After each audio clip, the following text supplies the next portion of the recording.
Yes. Sir! Messieurs, dames, comment ça va? Avatar, la voix de l'eau, pourquoi c'est génial? Voilà, on est bien. Et effectivement, comme dit sur le live précédent, ce live n'est absolument pas orienté positif sur Avatar 2 et on va absolument pas répondre à tous les haters avec cette simple phrase. Évidemment, vous avez le droit de ne pas aimer Avatar 2, c'est normal, mais si vous trouvez que c'est de la merde ou à chier, vous ne l'avez pas compris, vous ne comprenez pas le cinéma. Voilà, on va commencer sur cette phrase. Je pense que... Et putain, ça se prend un torrent de haine dans la gueule, Avatar 2, c'est extraordinaire. Alors évidemment, c'est un film qui a des défauts, hein, mais c'est hyper dithyrambique. Hein. C'est soit on adore, soit on déteste. Et très honnêtement, on va commencer par là tout de suite. Je pense que ceux qui n'ont pas aimé le film ne comprennent pas l'ampleur d'un film comme Avatar 2, ne comprennent pas la saga maintenant Avatar, et... ne comprennent pas beaucoup non plus le cinéma, je pense en tout cas, parce qu'il y a énormément de choses à dire. Et alors, ça me termine qu'on puisse dire aujourd'hui, regardez les gens dans les yeux en leur disant Avatar 2, c'est de la merde. Mais parce que c'est impossible, c'est littéralement impossible. Même si c'est un film qui a des défauts, et on va y revenir, c'est impossible aujourd'hui de regarder quelqu'un dans les yeux dans les bleus, comme on dirait si on avait gagné la Coupe du Monde, et de pouvoir regarder son prochain en disant qu'Avatar 2, c'est pas bien. On va évidemment parler d'Avatar en essayant d'éviter un maximum les spoilers, même s'il y en aura peut-être quelques fois, et dans ce cas-là, je le préciserai évidemment, mais je pense que c'est un film qui va plus ou moins se suffire à lui-même. On racontera peut-être à certains moments, effectivement, quelques séquences pour... illustrer un peu le propos, mais globalement, voilà, je vais essayer d'orchestrer cette critique et ce débat, parce que c'est surtout un débat, la critique a déjà eu lieu sur YouTube, hein, si vous ne l'avez pas vu. Je vais surtout essayer d'orchestrer cette critique autour enfin, ce débat autour d'un point principal qui est quand même, voilà, dit tout à fait sobrement. Pourquoi c'est génial? Parce que je suis sorti assez, comment dire, émerveillé d'Avatar, c'est le moins qu'on puisse dire, la voix de l'eau, et puis surtout très étonné du torrent de haine qu'on a, comment dire, que le film s'est pris sur la gueule. Alors, il y a des critiques qui sont globalement légitimes et qui sont tout à fait écoutables, notamment, et je vais être tout à fait honnête, parce qu'on parlait, je vois dans le chat, ça cite Durandal, sur les 24, 48, 60 images par seconde au sein d'un même film. Je peux comprendre que ce soit très désagréable pour certains, puisque on va aussi parler technique. James Cameron, si James Cameron et le mot technique ne sont pas associés une fois dans une phrase, c'est pas normal. Donc effectivement, ça, on peut en parler à juste titre. Je vais vraiment par contre faire un gros focus et un gros point sur les gens qui disent qu'il n'y a pas de scénario dans Avatar 2, que le scénario est mauvais et que globalement déjà le premier, le scénario était pas bon, en admettant et en précisant tout de suite qu'effectivement je trouve que c'est faux, et c'est là effectivement que je pense que les gens qui vous affirmeront, si vous n'avez pas encore vu le film, que le scénario est complètement pété au sol et qu'il n'y en a aucun, n'ont pas compris le film et n'ont pas compris l'ampleur d'un film comme Avatar 2. Il est simpliste dans quelques mesures. Je vois le message du chieur. Il est simpliste dans quelques mesures, mais il ne se résume absolument pas à sa simplicité. Et là, effectivement, je pourrais aller plus loin, puisque je pense qu'il y a beaucoup, malheureusement, trop de gens qui confondent... ou qui ont une idée reçue, qui est fausse, là, pour le coup, dans ce film-là, sur ce qu'est véritablement un scénario.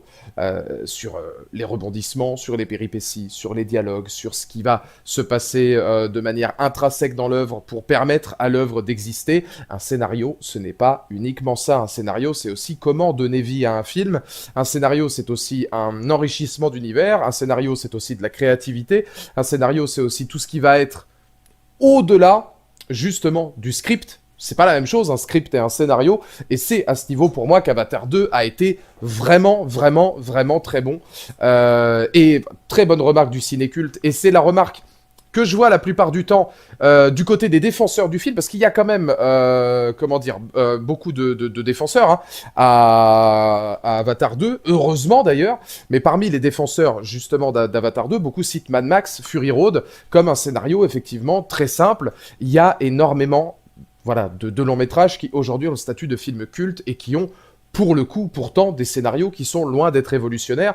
On peut effectivement penser à Mad Max Fury Road, où le script, c'est-à-dire le scénario principal, antagoniste, protagoniste, personnage, etc., est assez simpliste, mais où c'est tout l'environnement créatif qu'il va y avoir derrière, où c'est tout cet enrichissement d'univers, où c'est tout ce que ça apporte aussi dans la réalisation, dans la mise en scène, dans les traitements des personnages entre personnages. Parce que là, Avatar, la voix de l'eau, on a quand même une évolution et un développement de personnages qui est hyper impressionnant. C'est toutes ces choses-là qui forment aussi un scénario. Je veux dire, à partir du moment... Enfin, on va pas comparer l'incomparable, mais je veux dire, effectivement, je pense pas que la plupart des gens, quand on va voir Avatar 2, il faut aussi remettre les films dans leur contexte. Tu vas pas voir un film écrit par Nolan ou Nolan frère. Je dis pas ça pour défendre, parce que je pense que de toute façon, les comparaisons n'ont pas lieu d'être, mais justement, parce qu'elles n'ont pas lieu d'être, c'est aussi important d'être précisé. Je veux dire, globalement, le scénario des Dents de la Mer. Est-ce qu'aujourd'hui, quelqu'un peut se dire, non, les Dents de la Mer n'est pas un chef-d'œuvre? Le scénario des Dents de la Mer, c'est un requin qui bouffe des gens sur une plage, enfin dans l'eau, hein, précisément, parce que sur une plage, ce serait plus le jeu Maniteur. Mais voilà. Bon. Mais oui, mais autour de ça, ben, le scénario, c'est aussi l'évolution du personnage de Brody. Ça va être aussi la dramaturgie familiale qu'il va y avoir autour de ça. Ça va être aussi la rencontre d'autres protagonistes qui vont se mettre sur sa route. Ça va être aussi ce duel qui était déjà, bah, même le film Duel. Même le film Duel où globalement le scénario tient alors plus sur un timbre, plus sur un post-it. C'est-à-dire globalement c'est un mec dans sa voiture qui se fait courser par un camionneur. Mais il y a toute l'entité filmique qui va y avoir autour aussi, qui fait partie intrinsèque du scénario. Et on va en parler effectivement, et c'est la première chose que je vais vous dire. Avatar 2, dans son scénario, alors effectivement il y aura peut-être quelques spoilers. Voilà, je peux pas... Si vous voulez une critique sans spoil, je vous conseille d'aller voir ma critique que j'ai publiée sur YouTube où il n'y a aucun spoil. C'est vrai qu'on va être obligé de spoiler ce soir puisqu'il y a des points essentiels sur lesquels j'ai envie de revenir. En commençant, pourquoi pas, dans une gamme, c'est-à-dire de défauts, puisque c'est un film qui a aussi quelques petits défauts, mais qui n'entache pas pour autant le reste du récit. Et je sais qu'il y a mon Seb qui fait un live en même temps. Alors pour le coup, ça fait chier. À la base, j'étais censé faire mon live Avatar hier, sauf que le problème, c'est que le Gork, qui est là d'ailleurs, était présent. On a terminé super tard, on a terminé, il devait être 9h15, je devais commencer mon live déjà à 9h. Donc du coup, c'est un peu chiant. Alors effectivement, on fait nos deux lives en même temps, c'est hyper dommage, mais là, pas possible de faire autrement. Dans le sens où, de toute façon, comment dire, je devais le faire hier et j'ai pas eu l'occasion. Donc, prenons par exemple, très simple, le côté un petit peu ta gueule c'est magique que peut avoir Avatar dans son introduction. C'est vrai que sur l'introduction, beaucoup d'informations vont être délivrées.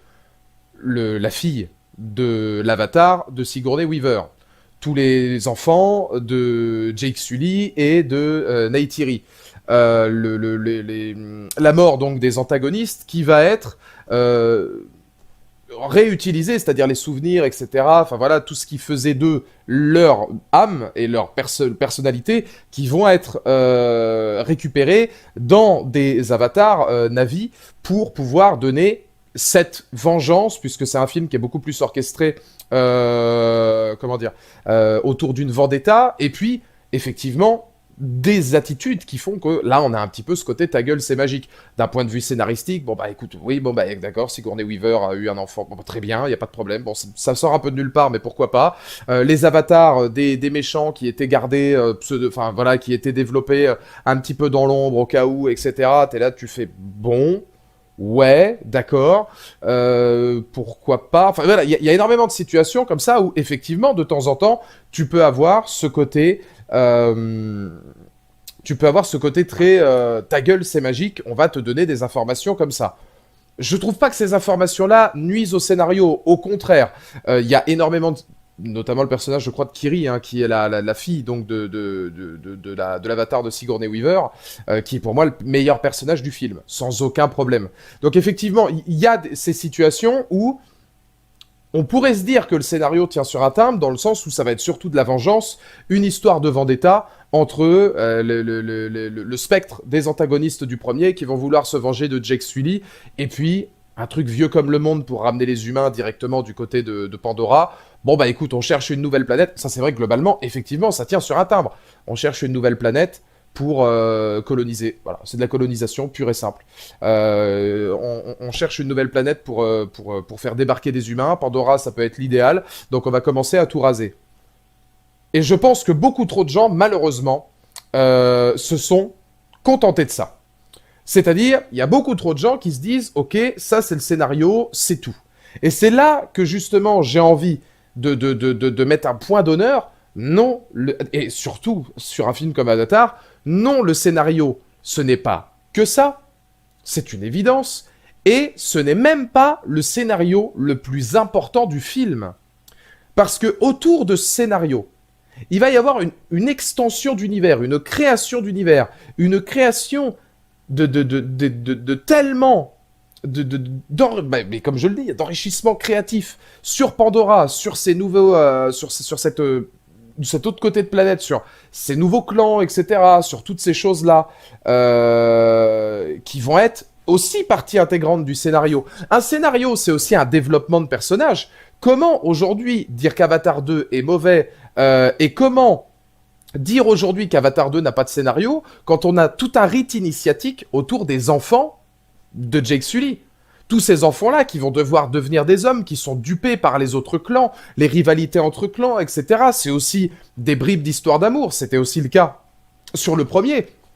Où au-delà de « ouais, c'était juste Pocahontas, c'est ceci, c'est cela », c'était aussi une vraie histoire d'amour. Et on a, là, pour le coup, un scénario qui est hyper riche sur ce développement culturel, sur la difficulté, et puis ça aussi, il faut le revoir, mais sur la difficulté pour un homme d'être devenu définitivement un Na'vi, et en plus de devoir être père. Dans quelque chose qu'il connaît pas, dans quelque chose qu'il comprend pas, avec cette vendetta qui va revenir contre lui, avec cette espèce de vengeance inéluctable qu'il va y avoir tout au long du long métrage, ça aussi, c'est une part intégrante du scénario. Et c'est une part intégrante du scénario qui est vraiment de mauvaise foi si on refuse de la voir.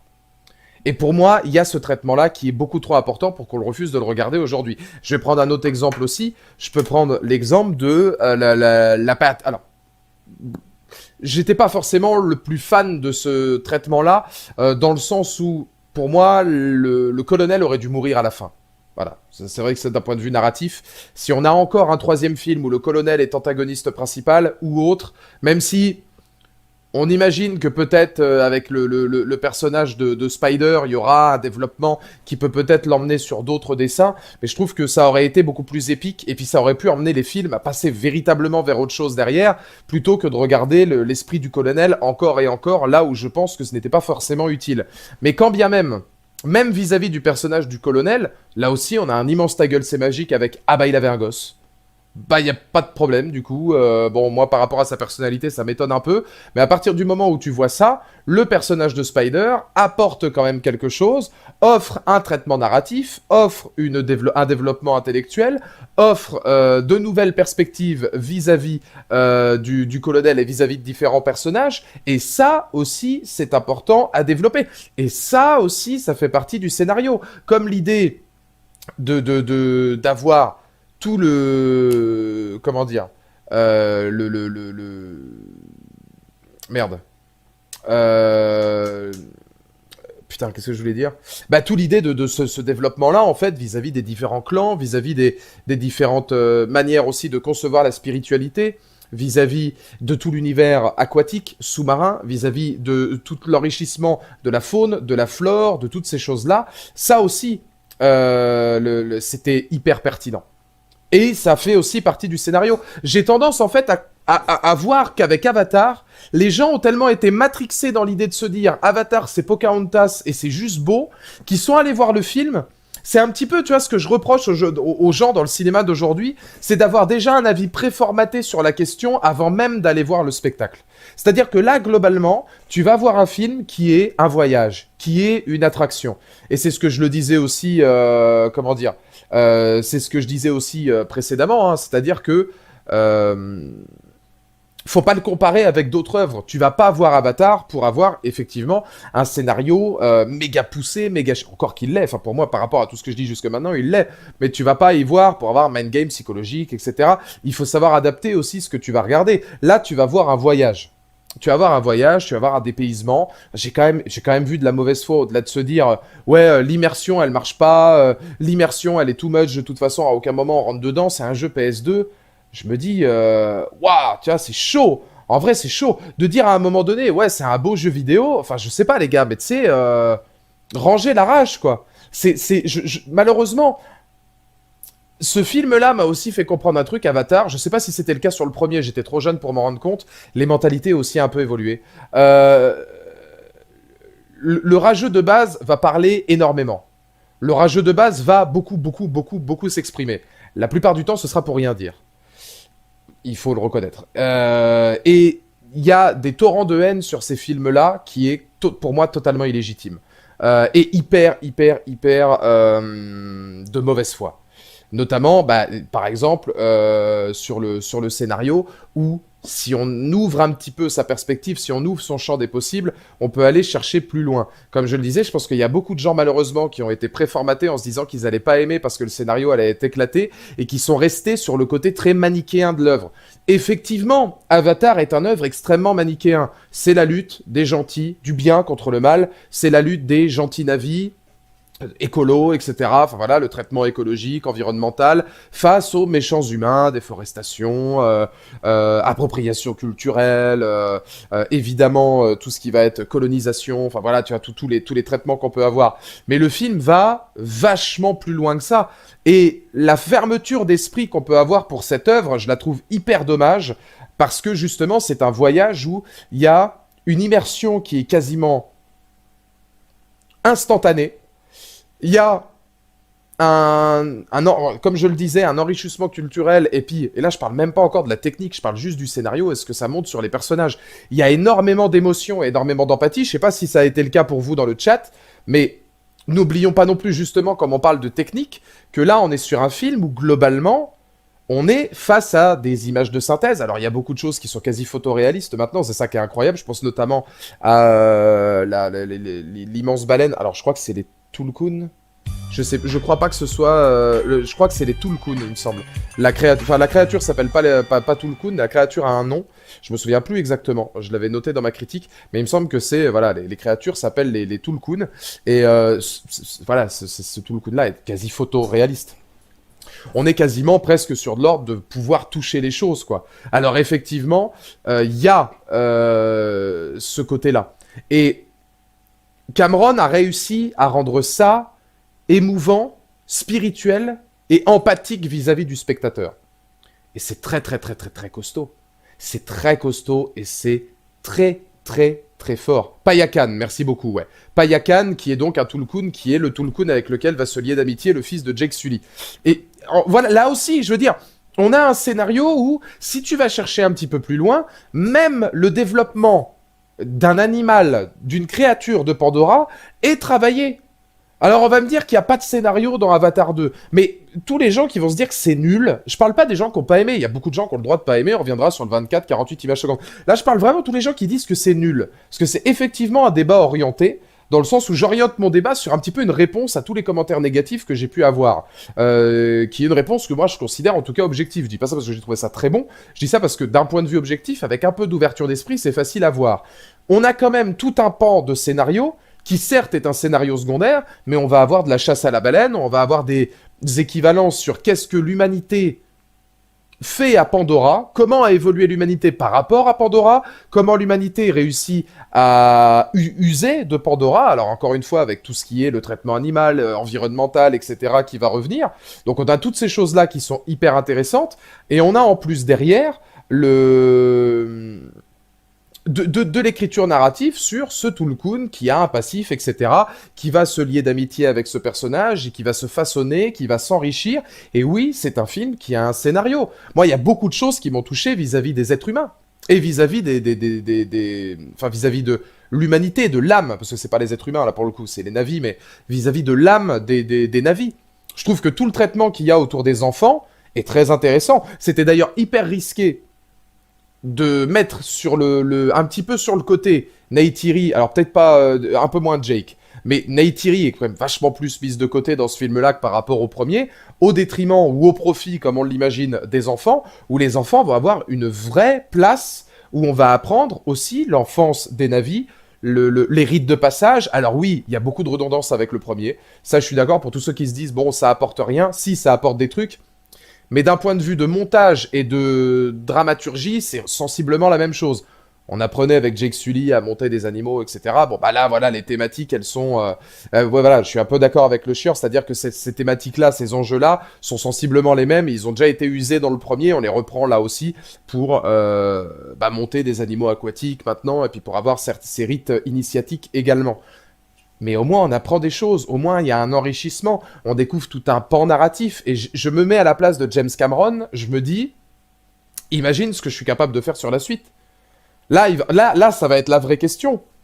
Il y a beaucoup de clans qui sont développés. Il y a beaucoup de clans qu'on imagine peut-être de Na'vi.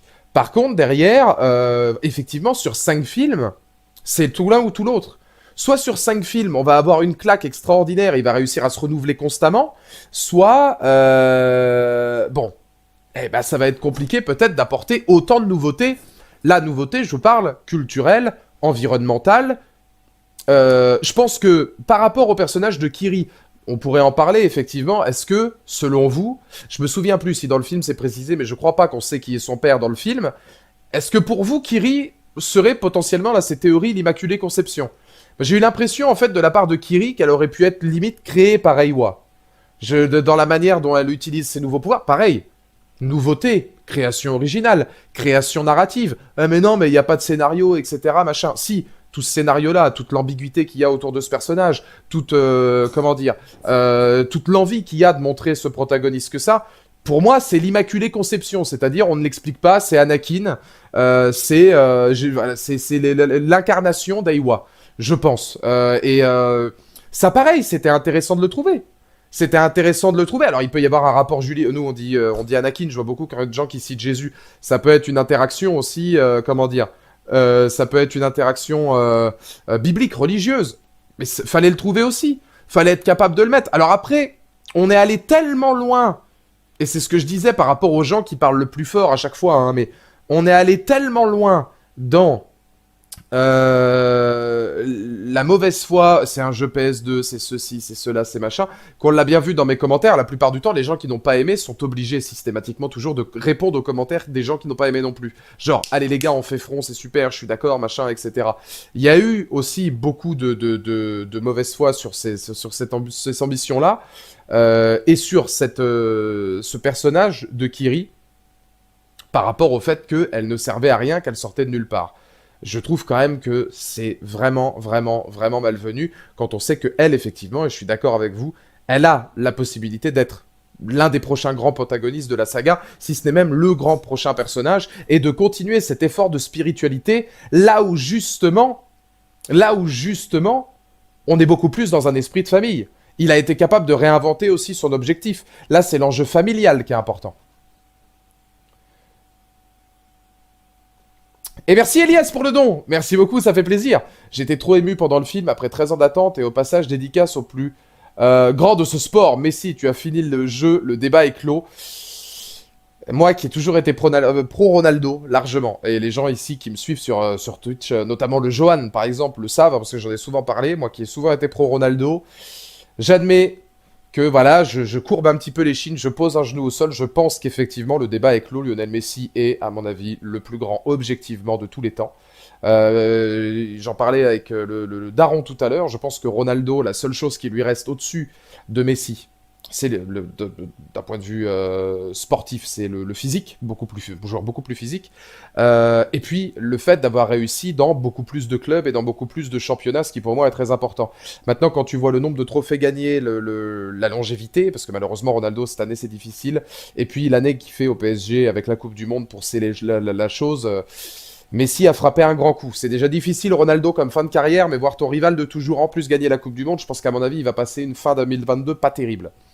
Mais pourtant, je suis team CR7, normalement. Je suis un pro Ronaldo. Hein, mais c'est vrai que le débat a pris un tournant énorme avec la victoire de l'Argentine. C'est peut-être même la réincarnation de la directrice. Dans le 1, ils essaient de passer son âme dans l'avatar, mais ça ne marche pas. Et si son âme avait simplement eu une renaissance dans un nouveau corps? C'est possible aussi.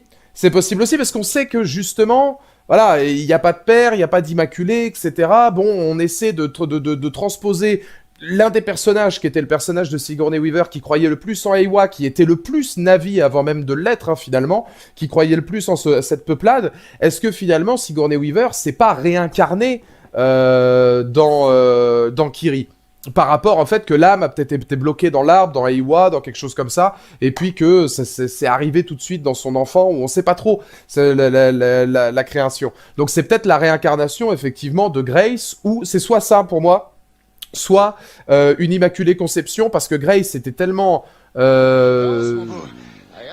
te dire, tellement fusionnelle avec Eywa que peut-être ça a engendré quelque chose. Et mais oui, moi je trouve que c'est encore une fois de la mauvaise foi de dire que le scénario est inexistant quand on voit tout ce pan spirituel qu'il y a vis-à-vis d'elle, toutes ces nouveautés, toutes ces originalités, tout ce fourmillement de détails. Enfin, encore une fois, c'est vraiment pour répondre à ceux qui disent que c'est de la merde, mais est-ce qu'on se rend compte aujourd'hui, euh, un truc tout bête, mais du nombre de nouvelles créatures qu'on a en face de nous, de toute la capacité de Cameron et de son équipe à créer des choses, à créer un univers. C'est hyper complexe. En particulier quand derrière, bon, y en a beaucoup qui l'ont fait. Effectivement, il y a, comment dire, il va y avoir Tolkien avec Le Seigneur des Anneaux, il y a George Lucas avec Star Wars. J'en parlais avec le Zweig, Aurel Zweig, que certains d'entre vous connaissent peut-être. Et c'était l'idée que je m'étais fait de James Cameron. Pour moi, James Cameron, c'est pas le plus grand réalisateur de tous les temps, d'un point de vue de mise en scène. Il a des éclats de mise en scène. Titanic est fort bien mise en scène, Aliens, Terminator 2, Abyss, qui est hyper sous-coté, True Lies, c'est un bon metteur en scène. Pour moi, c'est surtout un immense créateur. Et donc, du coup, scénariste, puisque un scénario, c'est aussi la création que tu sors de ton esprit. C'est un créateur. Je veux dire, Aliens, reprenons les choses telles qu'elles sont, et soyons tout à fait objectifs.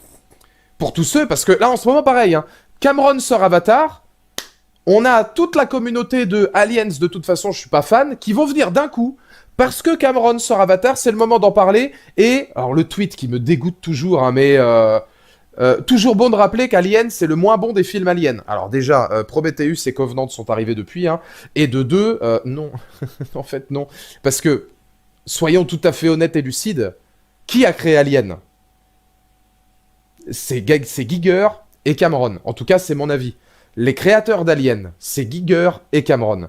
Giger a créé la créature, les environnements, les vaisseaux, etc. C'est lui qui a donné vie à Alien. C'est pas Ridley Scott. Ridley Scott a fait un chef-d'œuvre. Ridley Scott a réalisé un bijou. Oui, mais Alien, c'est Giger. Qui a créé le lore Alien? Grâce à qui, aujourd'hui, les Colonial Marines sont toujours dans les jeux aujourd'hui?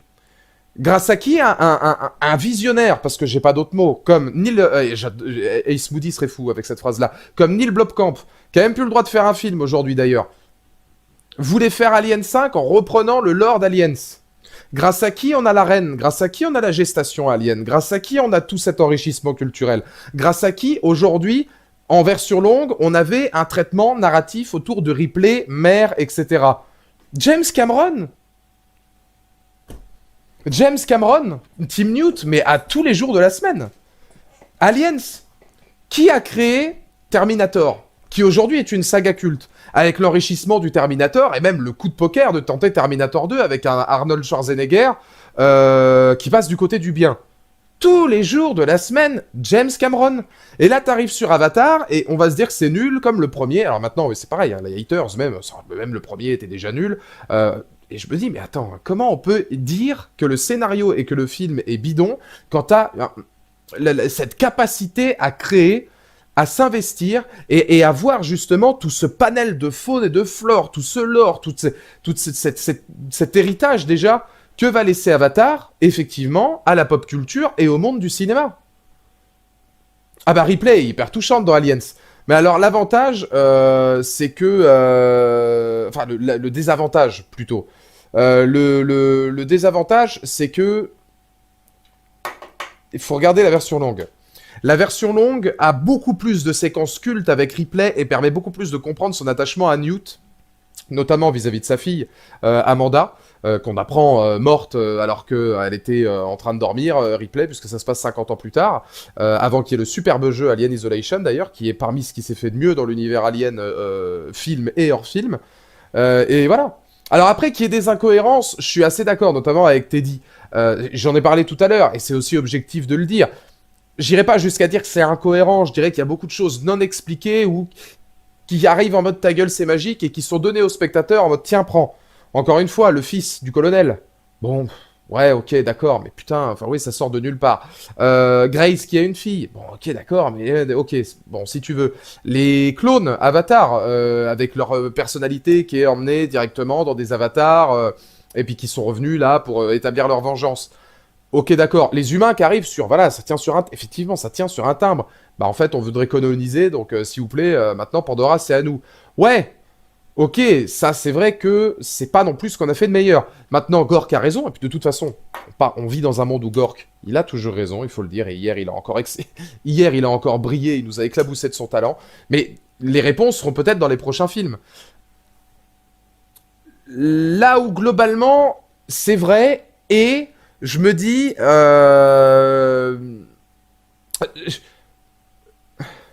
oui, mais. Oui, mais parce que j'ai toujours été un défenseur, par exemple, d'Avengers Infinity War, en disant qu'Avengers Infinity War était un film qui avait des couilles et qui avait une fin très, très, très, très forte. Je me souviens que j'ai souvent eu des débats avec des gens qui m'ont dit non, Avengers Infinity War, c'est de la merde, puisque de toute façon, dans Endgame, ils reviennent tous, donc le film est à chier, le scénario est nul, et ça prend pas de risque, puisque celui d'après, de toute façon, retire tout. C'est pas Infinity War qui a pas de couilles. C'est vrai qu'Endgame, derrière, tu te dis, bon, oui, bon, oui, de toute façon, tu te doutais bien qu'ils allaient pas mourir, donc c'est pas trop grave, mais Infinity War reste un film, et Infinity War ne peut pas être considéré avec Endgame. Infinity War, c'est un film. Il y a la suite ensuite, il y a la suite derrière, effectivement, mais bon, on est dans deux cas de figure.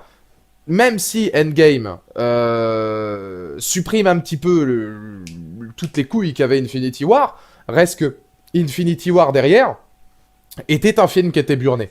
Là, c'est la même chose. Avatar 3, 4, 5, 12, 27 répondra sûrement à des questions qu'il y aura plus tard vis-à-vis de Avatar 2. Maintenant, il y a des questions laissées sans réponse et il y a beaucoup de choses qui sortent un petit peu de nulle part, qui resteront des défauts intrinsèques d'Avatar 2. Seulement, encore une fois, ouvrir son esprit.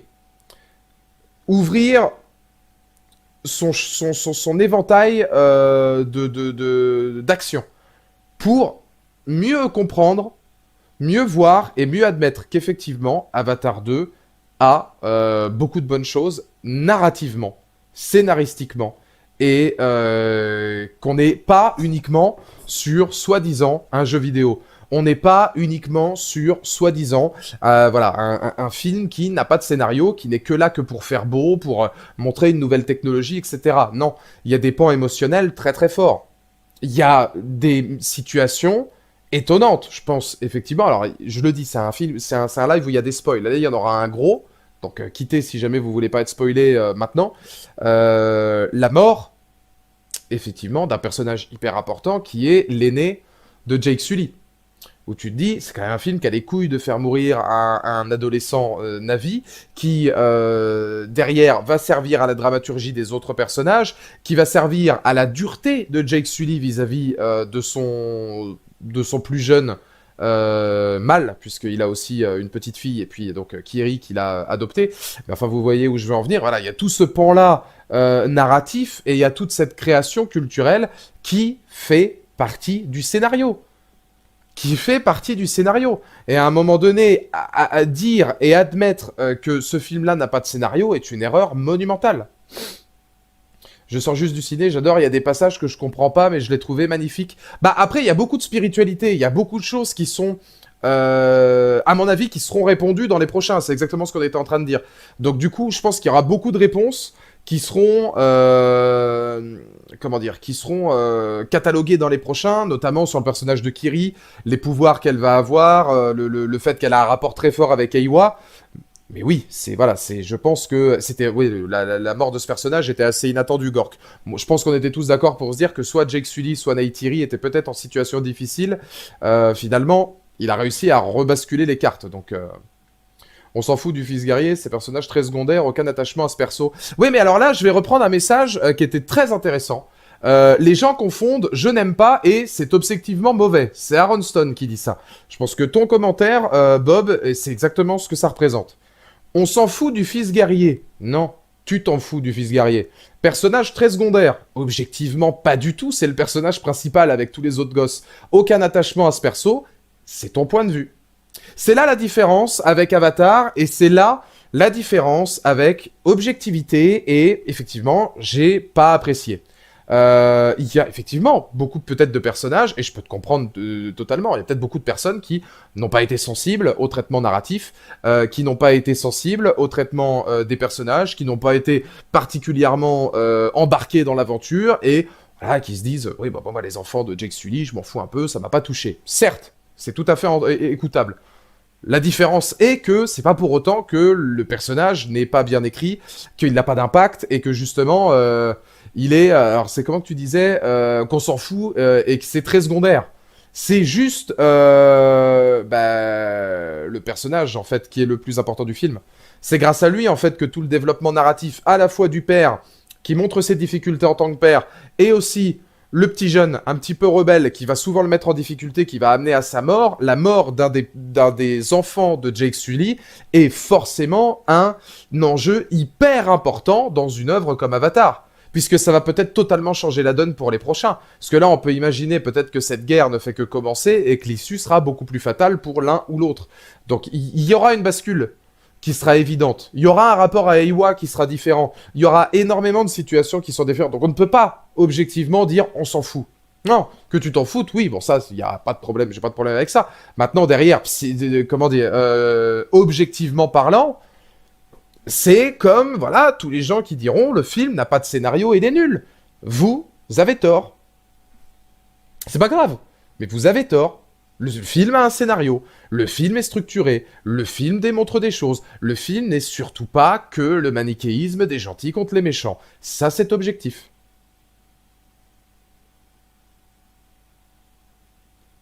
Avec la scène de la naissance, plus fin de cycle mort de l'aîné, avec la touchante scène de fin, flashback présent. Oui, bien sûr. Bien sûr, mais il y a beaucoup de scènes, il y a beaucoup de séquences comme ça qui sont importantes. Déjà, t'as vu que quand il meurt, tu retrouves le côté animal de Neytiri. Ah mais Neytiri, moi je suis amoureux.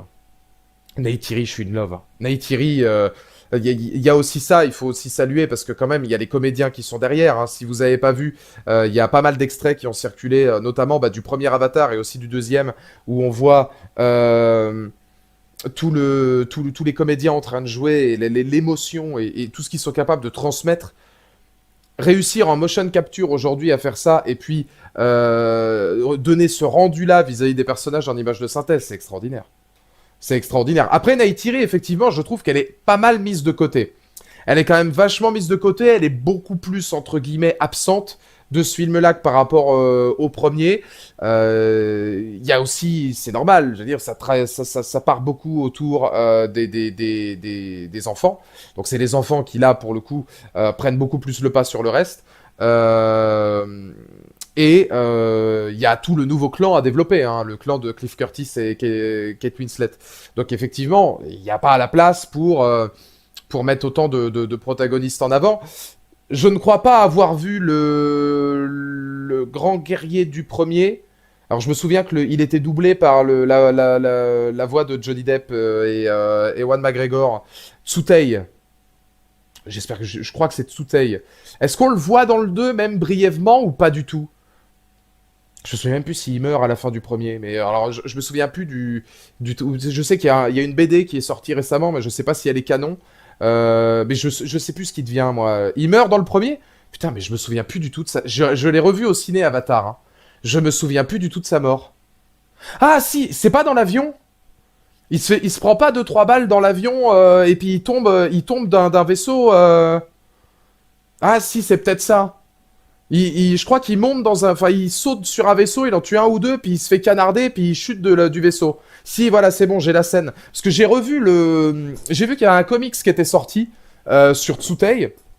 Et alors, il me disait, le titre, c'était Le Destin de Tsutei. Alors, je savais pas si ça se passait avant ou si ça se passait après le premier, dans le sens où j'avais pu, enfin je l'ai revu pourtant il y a même pas un mois, hein, Avatar le premier, mais je me souvenais plus exactement de ce qui est arrivé à Tsutai, mais il meurt effectivement. Donc oui, bah donc on risquait pas de le voir dans le 2, ouais. Mais, euh, mais en tout cas, pour clore ce chapitre qui a été long quand même, hein, parce que on a fait 40 minutes sur le scénario, mais ça valait le coup, c'est un film qui a un développement, une construction, et qui ne doit pas, surtout pas, par rapport à tout l'enrichissement créatif et par rapport à l'émotion qu'il véhicule, il y a énormément, je le rappelle, je le répète, d'émotions dans ce deuxième volet, beaucoup plus que dans le premier. Moi, j'ai beaucoup plus été touché et beaucoup plus été happé par l'empathie vis-à-vis des protagonistes dans le deuxième que le premier. Alors le premier, il y avait moi, le premier, c'était Neytiri. Enfin, j'étais sous le charme de Neytiri, donc forcément, j'avais beaucoup d'empathie pour elle. Là, dans le deuxième, c'était Kiri, où j'ai eu... Enfin voilà, je trouve que c'est le meilleur personnage du film. Et on a beaucoup d'empathie pour les ados, pour les enfants, et pour tout ce que ça va apporter derrière. C'est une empathie différente, beaucoup plus familiale, mais je trouve que c'est très riche. Voilà, ne prenez pas ça pour du manichéisme. Ne prenez pas ça pour les cow-boys contre les Indiens, pour Pocahontas ou je sais quoi. Ouais, de toute façon, ça tient sur un timbre. Ça, c'est une vision fermée d'esprit. Ouvrir son esprit à d'autres choses et à la création d'un univers, c'est aussi ça le cinéma. C'est juste aussi ça le cinéma. Question de goût pour toi, Valou, tu préfères la motion capture ou les prothèses? Euh... Ça dépend pourquoi. J'aurais pas vu un Gollum en prothèse, tu vois. Donc je préfère Gollum en motion capture. Maintenant, moi je suis un enfant des animatronics. Entre des effets spéciaux et des animatronics, je choisirai toujours des animatronics. Je trouve que l'apport de l'animatronics, y a que ça de vrai. Quand tu peux être capable de toucher les choses, c'est là où tu as le plus de réalisme. Le fait est qu'on va en parler parce que là on va arriver dans la partie un petit peu plus technique. Là, à un moment donné, quand tu arrives sur Avatar 2, quelle claque! Quelle claque, quelle gifle! Si vous voulez que je vous dise. Enfin, tu regardes visuellement, alors là, c'est le point sur lequel tout le monde sera d'accord.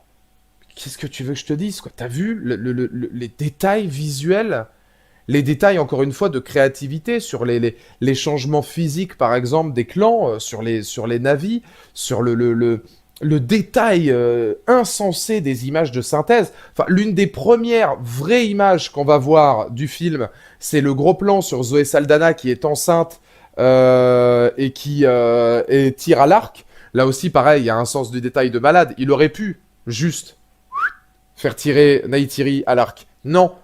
Elle pose son arc, elle voit qu'elle est enceinte et qu'elle a plus de mal, elle regarde son ventre et seulement après elle y retourne. C'est un truc à la con. Mais putain, qu'est-ce que ça fait du bien des mecs qui ont le souci du détail. Est-ce qu'on pourrait râler pour des films qui nous prennent pour les cons, les gars? J'ai vu hier Rogue avec Megan Fox. Je mentirais si je disais que je n'avais pas regardé que pour Megan Fox. Mais j'ai vu Rogue hier avec Megan Fox. Le scénario, c'est une troupe d'unités d'élite qui doit aller sauver une nana kidnappée en Afrique. Et ils se font pourchasser par une lionne mangeuse d'hommes. C'est nul à chier. C'est chiant, pire qu'un match Bordeaux-Saint-Etienne, hein, je l'ai dit sur Twitter. Ça se prend au sérieux, c'est même pas drôle malgré lui. Et c'est dégueulasse visuellement. Et pourtant, ça date d'il y a 2 ans. Je veux dire, c'est pas... voilà. Hein. Et moi, j'adore les films de monstres. Franchement, ça aurait été drôle. Je l'aurais pris tout de suite. Primeval, le film avec Dominique Purcell et Orlando Jones, c'est des journalistes qui vont voir qui vont à la chasse au crocodile parce qu'ils veulent faire un documentaire sur Gustave, qui a vraiment existé, hein, qui était un crocodile mangeur d'hommes au Burundi. Bah, ce film est trop bien, mais parce que derrière, en fait, il est bien fait, il y a une bonne technique, et puis parce que derrière, il y a tout un pan de scénario sur comment c'est de vivre aussi au Burundi, avec les guerres de cartel, les guerres de clans, etc. Et c'est pas mal. Sauf que Rogue, c'est nul à chier, parce qu'il y a rien du tout, tu vois, les personnages, ils sont pétés, c'est débile, c'est trop nul, ils meurent tous les uns après les autres, on le sent venir à des kilomètres, la lionne, elle est dégueulasse, enfin... Voilà, il y a juste deux trucs positifs. C'est un plan avec des éléphants qui est pas trop mal. Et puis un plan avec des lionceaux. Sinon, si, dans Rogue, il y a une nana qui arrive quand même à se faire bouffer, dévorée par un crocodile dans sa dos. C'est-à-dire que le crocodile était caché littéralement dans sa de flotte et elle se fait prendre par le crocodile et puis elle meurt, elle se fait embarquer comme ça. Et je me dis, frère, il y a Sado, il y a un crocodile à l'intérieur, tu l'as pas vu. Genre, enfin, c'est dur, c'est violent, tu vois, quand même. C'est là, tu te fais bouffer, mais tu l'as cherché, tu vois. Donc, Rogue est nul. Et je dis ça parce que Rogue date d'il y a à peine 2 ans. Alors que Avatar, tu vois, le premier, il a 13 ans et qu'il est toujours au goût du jour et qu'il est toujours aussi beau, notamment en termes de remasterisation et de ce qu'on a pu voir là récemment au cinéma. Avatar 2, pour moi, restera une claque visuellement. Parce que visuellement, le souci du détail est insensé. Il est insensé. Et c'est aussi des choses à mettre sur le profit de James Cameron. Ça, on pouvait le savoir, que d'un point de vue technique, d'un point de vue visuel, ce serait énorme. Mais sur les détails des personnages, notamment sur les gros plans, sur le grain de la peau, sur les petites taches qu'ils vont avoir sur le visage, sur les peintures, sur la manière dont ils sont représentés, sur la mise en scène, parce qu'il y a plusieurs choses. On parle beaucoup de gens parlent du 24 ou 48 images par seconde. Il a quand même créé des technologies, James Cameron, là, actuellement, pour filmer sous l'eau. Des caméras qui sont faites pour filmer sous l'eau. C'est-à-dire qu'il y a une science de la mise en scène aquatique qui est formidable. Et de toute façon, je veux dire, depuis le début, lui, c'est comme ça. Aliens, il y avait déjà des scènes aquatiques avec un alien qui sortait de l'eau, où c'était visuellement, ça dure pas longtemps, mais c'était tout à fait propre. Abyss, bon bah évidemment. Titanic, évidemment. Alors après, bon, tu sens qu'ils s'aiment bien.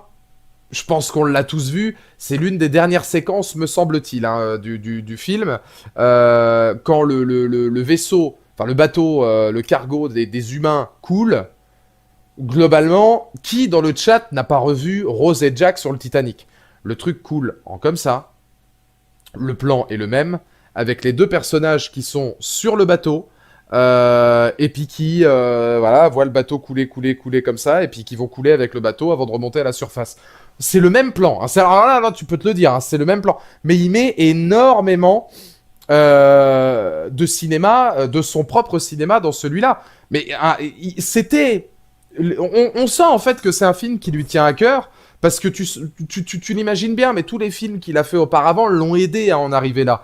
Et offrir cette technologie, offrir ces caméras qui permettent de travailler sous l'eau toutes ces années de recherche, c'est un peu aussi, je pense, pour Cameron, un moyen de remercier le cinéma et un moyen d'aller encore plus loin dans la technique, pas simplement, comme j'ai pu le lire, pour faire un gros concours de tub, en mode, moi je suis James Cameron, je suis trop fort, tu vois, enfin vraiment, putain. Puis après, je suis allé fêter ça au Qatar, là, sur la Coupe du Monde. Oh, je te jure, c'était génial. Non, je pense pas que James Cameron, ce soit ça de base. Je pense qu'en fait, il rend au cinéma ce que le cinéma lui a donné, tu vois. Je pense que c'est un mec qui, globalement, se dit, j'ai été capable de ça sur technique, je vais aller encore plus, sur Titanic, pardon, je vais aller encore plus loin.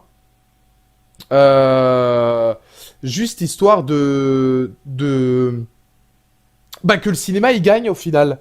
Et je sais pas, moi, en tant que spectateur, je vois Avatar 2, je trouve que le cinéma, il y gagne. C'est émouvant, je veux dire, c'est émouvant. Sur la fin, franchement, j'avais une petite boule au ventre, tu vois. C'est dur pour cette famille-là. Il y a énormément de thématiques assez sombres, quand même. C'est un film que je trouve par segment assez violent. Et puis, visuellement, voilà, il aide à toute cette créativité-là, quoi. Le cinéma, il gagne comme l'Argentine hier. Alors, oui. Bon, alors je serais pas trop emmerdé, hein, parce que je suis content pour Messi et parce que l'Argentine méritait de gagner. Donc, bon, globalement, moi j'acquiesce, hein, j'aurais été content que la France gagne, mais ça aurait été le hold-up de l'année. Donc, je l'ai dit hier, bah, GG pour ce bon vieux Léo, tu vois. Mais est-ce que les manques dans le scénario pourraient être corrigés dans une version longue? Je suis pas sûr. On sent qu'en fait, le manque de qui est le père de Kiri ou de ce mystère-là, pour moi, c'est pas un manque. Je pense que ce sera le fer de lance des prochains scripts des prochains. Le côté de l'introduction qui est très rapide, où tiens, il y a tac, tac, tac, tac, tac. Bon, bah lui, il est là, elle est née, lui, il est là, puis lui, en fait, c'est lui. Je pense qu'en fait, il a fait ça pour s'en débarrasser. Je sais, c'était le principe n'est pas là. Il y a des nouveaux personnages, il y a des nouvelles histoires, il y a le fils du colonel, il y a ceci, il y a cela. Bon, voilà, maintenant j'ai pas trop envie de me casser les couilles avec ça. Je pense pas parce que ça a l'air vraiment quand même monté et scénarisé pour que ce soit très rapide et qu'on passe vite à la suite. Donc, je pense pas. Par contre, sur Reiwa et sur Kiri, je pense que ce sera oui, la suite logique de ce qui se passera plus tard. Le premier film avait l'effet de surprise et le coup de génie, c'est de nous refaire la surprise sur le second film. Mais s'il nous sort les navis de feu pour le 3, ce sera too much. Et d'où d'où la grande question. D'où la grande question et d'où comment dire, bah la petite inquiétude qu'on pourrait avoir. La petite inquiétude qu'on pourrait avoir qui serait de se dire, quid de la suite? Est-ce que du coup on aura une guerre totale contre les humains? Est-ce qu'il va être capable à nouveau d'enrichir son histoire avec d'autres clans? Comment réussir effectivement à faire cet effet de surprise là plusieurs fois, ce qui serait pas évident? C'est ça aussi qui est intense, quoi. Du coup, Eiwa est un personnage propre. Eiwa, je considère ça comme un dieu. C'est une divinité. Ouais, c'est l'être tout-puissant de la spiritualité des Na'vi. Alors eux, ils peuvent peut-être le voir comme un dieu qui serait un personnage voilà, spirituel ou divin, mais il n'existe pas à proprement parler. Eiwa, ouais,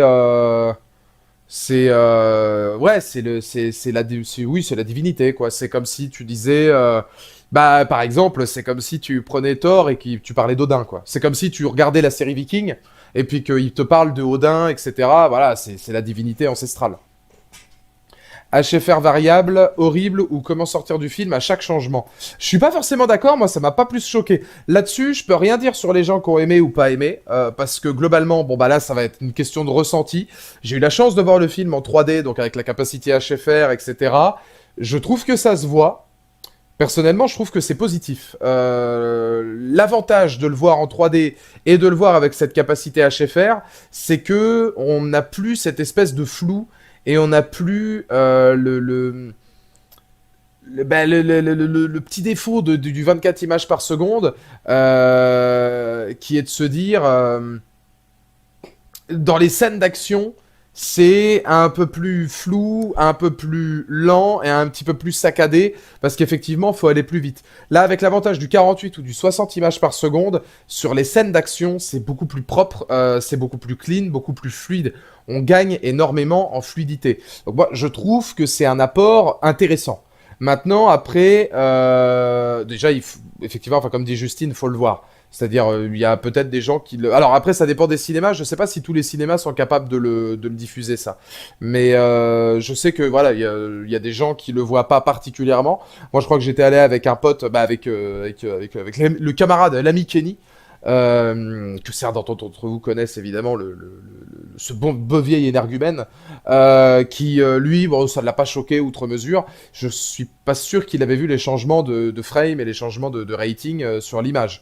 Faut vraiment, là, pour le coup, s'adresser à un public, peut-être comme certains d'entre vous, hein, qui aiment le cinéma, un public de connaisseurs, où on voit la différence entre les 24 et les 48 images secondes. Le stagiaire, le fameux Kenny, Kenny, le fameux stagiaire. Enfin, je lui dis, j'ai parlé de toi sur YouTube, et puis les gens, ils te connaissent comme mon stagiaire. Ah, c'est de belles années d'amitié qui ont été terriblement résolues à... Ouais, le stagiaire, là, ouais, je l'aime bien, là. Perso, ah bah il est là d'ailleurs, le Kenny. Si le Kenny qui est là, on l'appelle Kenny, je te jure, c'est comme Beetlejuice. Hein. J'ai dit 3 fois le nom de Kenny, Kenny il est apparu. Peut-être était-il là depuis le début. Bah tu pourras nous le dire, tiens Kenny, parce que Kenny, il a pas une, voilà, il a pas. C'est même pas pour me la raconter, mais enfin bon, je parle pour n'importe quelle personne qui s'intéresse un peu au ciné ou qui a fait des études en ciné. Il sort pas d'école de cinéma. Moi, j'ai eu l'occasion de faire une fac de ciné, donc tout ce qui est HFR, frame, rapport à l'image, etc. Je l'ai vu. Mais il y a peut-être beaucoup de gens, parmi vous, qui s'intéressent au cinéma que de matière épisodique ou qui n'ont pas fait d'école de ciné tout simplement et qui savaient même pas que le HFR et puis la technologie variable, c'était de passer de 24 à 48 images secondes. Est-ce que toi, Kenny, tu l'as vu pendant le film? Que les scènes d'action paraissaient peut-être un petit peu plus accélérées, un petit peu plus fluides, et que ça allait un peu plus vite, mais que du coup, on gagnait en fluidité, et est-ce que ça t'a choqué du coup, ça. Est-ce que ça t'a... voilà, tu t'es dit, ah putain, de temps en temps, j'ai un peu mal au crâne. J'ai un pote à la salle tout à l'heure qui m'a dit que Avatar, le premier, était l'un des rares films dont la 3D lui avait pas filé mal au crâne. Là, c'est un film de 3 heures, sachez que la 3D est très bonne. J'ai trouvé que dans Avatar, la voix de l'eau, il y avait et beaucoup, beaucoup, beaucoup, beaucoup moins d'effets 3D que pour le premier. D'un point de vue uniquement ressortir de l'écran et l'effet 3D à part entière. Par contre, derrière, ça rend le film visuellement très, très, très beau. Ça aide largement à la HFR et ça aide largement à la fluidité et comment dire, euh, ça aide beaucoup plus au visuel et à la fluidité que peut avoir l'œuvre. Donc moi j'ai trouvé que pour moi le film est à regarder en 3D avec la HFR maximum. Je vais essayer de le revoir à La Rochelle là d'ici une semaine ou deux en salle Ice pour m'en mettre encore plus plein la gueule. Mais oh, pour moi c'est hyper important d'avoir ce registre-là, hein. Plus fluide alors que saccadé sur certaines scènes plus calmes. Bah, les scènes plus calmes, c'est pas qu'elles étaient saccadées, c'est qu'on revenait à du 24. Il n'y a pas eu de séquence calme filmée en 48 ou en 60, puisque de toute façon l'objectif n'était pas là, c'était pas utile pour James Cameron. Donc c'est peut-être en fait la fluidité accentuée que t'as eu, Kenny, avec le 48 ou le 60. Je sais même pas s'il y a du 60, mais je crois qu'il y a les deux. Enfin, 48 ou 60 ou les deux. Je pense qu'après, c'est le retour au 24 où tu t'es dit, ah tiens, c'est marrant, c'est différent. Mais c'est parce que ça a été le retour aux 24 images secondes qui t'a peut-être un peu perturbé par rapport au 48. Moi, honnêtement, comme j'ai l'habitude et puis que, bon, j'arrive à le voir à peu près, je suis pas trop regardant. Alors que pourtant, je suis hyper regardant sur les effets spéciaux, par exemple. Moi, je suis un gars très très con sur les effets spéciaux, où quand t'as un effet spécial qui est dégueulasse, je vais être le premier à te dire, frère, c'est dégueulasse. Dédicace encore une fois au film Rogue avec Megan Fox. On vit dans un monde où Megan Fox existe. Je pense que c'est quand même important de le rappeler. Quelle chance on a Machine Gun Kelly, si tu me regardes. Enculé. Et donc du coup voilà, tu te dis que sur le film Rogue, c'est ignoble. Le design des effets spéciaux sur le lion est absolument catastrophique. Alors que là, faut vraiment, vraiment, vraiment, vraiment faire la fine bouche, quoi. Ça me rend fou, moi, les gens qui passent leur temps à chipoter pour le nombre d'images par seconde. Bah, moi, je comprends en vrai, parce que je veux dire, c'est quand même une expérience filmique qui est différente. C'est une expérience filmique qui est différente de ce qu'on voit d'habitude. C'est une expérience visuelle qui peut surprendre. C'est une expérience visuelle qui peut aussi, par rapport à la 3D, etc., faire mal au crâne, sortir un peu de l'œuvre. C'est important. 24, 48 ou 60 images secondes, c'est le double d'images de ce que tu as dans un film traditionnel. Donc c'est quand même une avancée technologique. Donc de mon côté, moi perso, je peux comprendre. Parce que je me dis, il faut le... Voilà, c'est un spectacle, hein. C'est un voyage, c'est un spectacle. Et je tiens à le rappeler, parce que c'est toujours important de le rappeler. Je le disais sur Jurassic Park et sur des tas d'autres trucs. Quand je disais effectivement que l'objectif d'Avatar n'est pas le même que sur... on aura Oppenheimer qui va arriver sur Nolan ou des films comme ça, plus psychologiques, plus spirituels, plus mind game. Le cinéma, à la base, c'est de l'attraction. Ne l'oubliez jamais. Les frères Lumière, Méliès et tutti quanti, là, tout ce qu'on se bouffe à la fac, c'est le cinéma à la base, c'est une attraction de fête foraine où les gens venaient payer leur ticket, voyaient des vues et en prenaient plein la gueule parce que le cinéma à la base n'était qu'une attraction. Des mecs comme Spielberg, comme Jackson, comme Lucas, comme Cameron, ça c'est des mecs qui pour moi sont les héritiers de ce cinéma d'attraction. Alors Spielberg sait tout faire. Voilà, faut le dire. Il y en a d'autres aussi, hein, dans ceux que j'ai cités, hein. Mais tu reviens à cette forme-là d'attraction pure, de voyage, d'immersion, de dépaysement. Et je pose la question, qui aujourd'hui peut s'asseoir autour de la table, même pas d'une table d'ailleurs, qui peut s'asseoir en face de James Cameron et dire, j'ai fait un voyage équivalent, cinématographiquement, à ce que tu as fait. Qui, aujourd'hui, peut le faire? Ben, il y en a pas beaucoup. Il y a ceux que j'ai cités. Il y a Jackson avec Le Seigneur des Anneaux, même si la base, c'est pas de lui. Il y a Spielberg avec du Ready Player One, c'est pas de lui non plus. Avec Jurassic Park, enfin, c'est pas de lui non plus, c'est basé d'un bouquin. Mais vous voyez ce que je veux dire, cinématographiquement. Il y a George Lucas avec Star Wars. Alors lui, ouais, il peut s'asseoir nez à nez avec Cameron et dire, frérot, tends-moi la main. Mais il y en a pas beaucoup.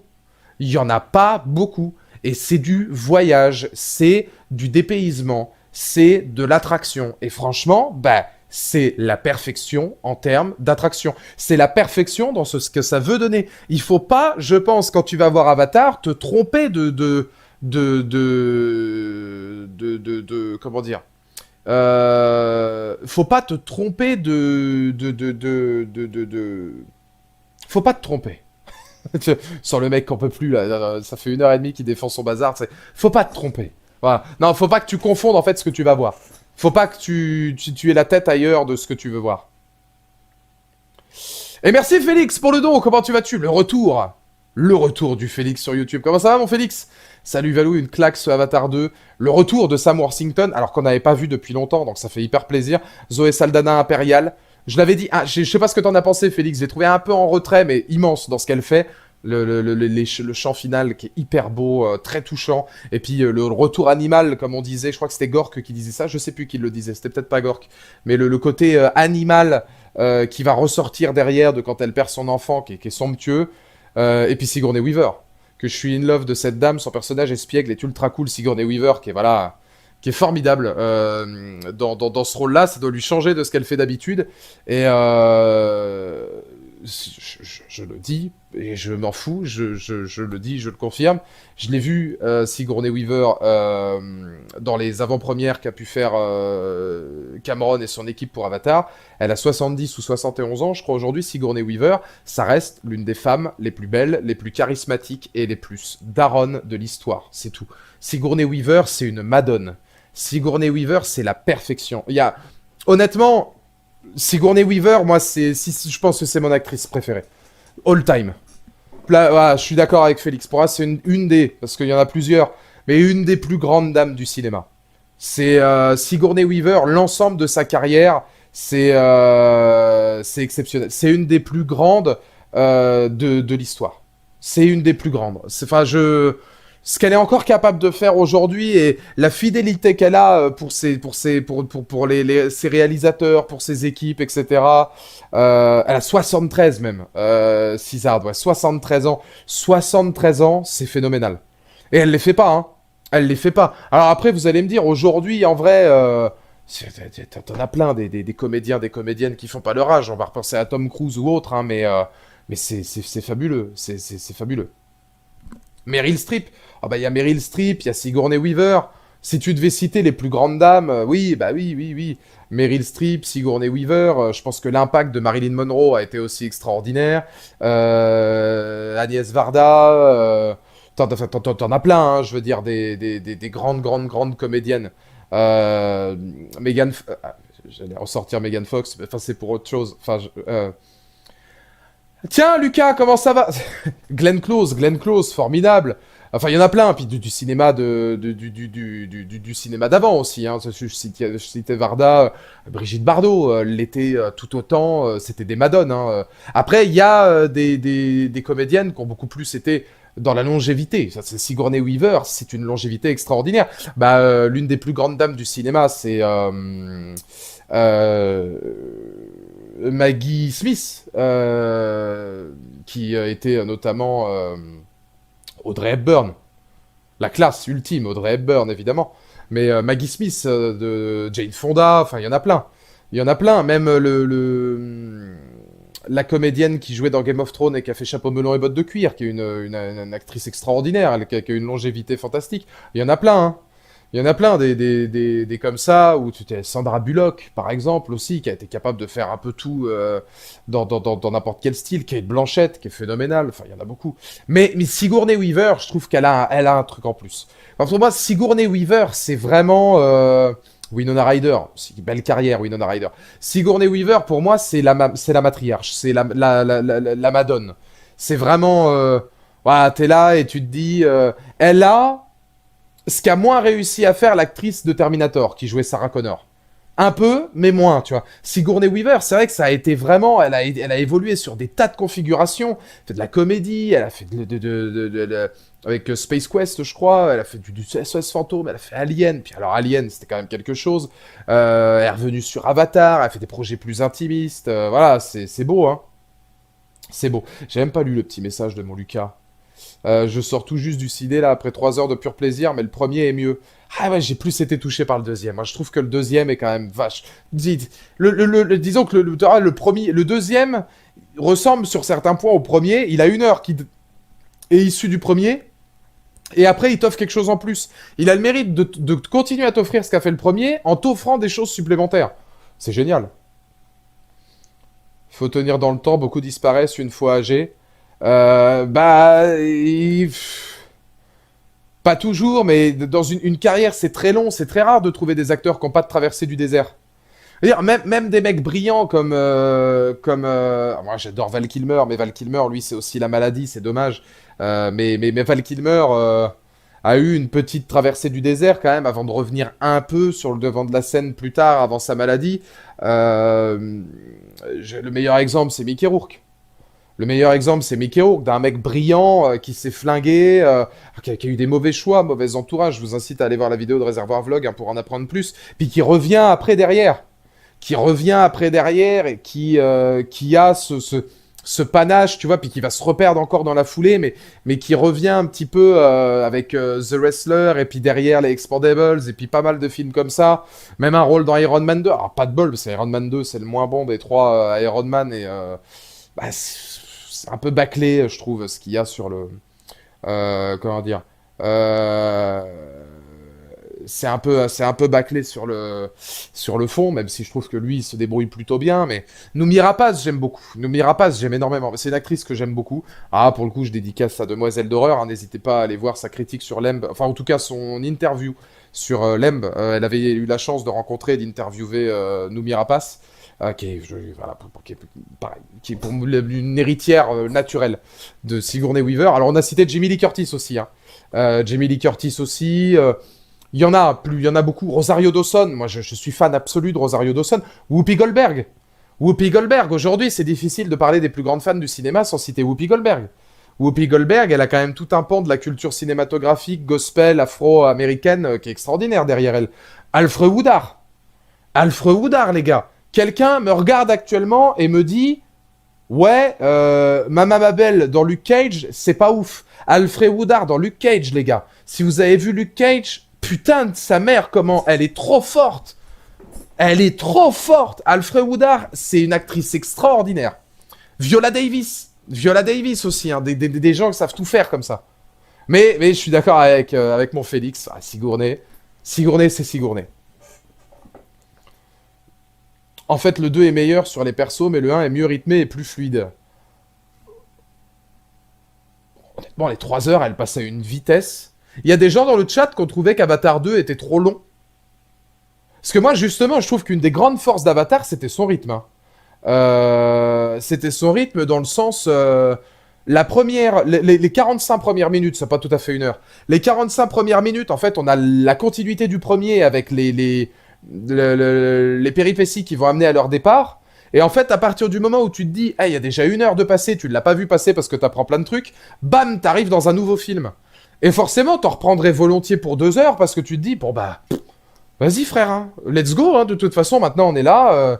Donc en fait, je trouve que le rythme, par rapport au montage et ce qu'il a été capable de proposer, est très fort là-dessus. Génération TikTok, c'est pour ça.